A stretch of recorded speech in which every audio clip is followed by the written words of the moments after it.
జై శ్రీరామ్. శ్రీమన్నార్ రాజగోపాల స్వామివారికి రాజగోపురంకి ఇరువైపులా ఉండేటువంటి ఏనుగు విగ్రహాలకి పెయింటింగ్ చేసే విధానం మీకు చూపించే ప్రయత్నం చేస్తాను.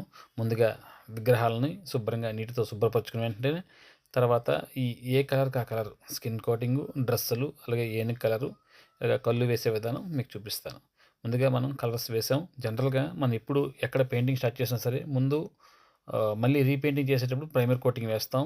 అది ఎప్పుడు అంటే పెయింట్లు బాగా పీల్ ఆఫ్ అయిపోయి, ఊడిపోయి పొరలు పొరలుగా వచ్చినప్పుడు, ముక్క ముక్కలుగా ఊడిపోయినప్పుడు, లేకపోతే డార్క్ కలర్‌ని లైట్ కలర్‌గా కన్వర్ట్ చేయాల్సిన అవసరం వచ్చినప్పుడు. కానీ ఇక్కడేంటంటే మనం అన్నీ కూడా ఈ పిడిలైట్ కంపెనీ వాళ్ళవి రెయిన్ కోట్స్ వాడతాం కాబట్టి, ఇవి అంత వేగంగా ఊడటం గానీ, పెచ్చులు ఊడటం గానీ, పొరలు ఊడటం గానీ రావు కాబట్టి, వీటికి ప్రైమర్ వేసే అవసరం లేకుండానే ఏ కలర్‌కి ఆ కలర్ వేసి 2 కోటింగ్‌లు వేసేసి మొత్తంగా gun shades, light and dark shades చేసేసి కళ్ళు వేసేసాం.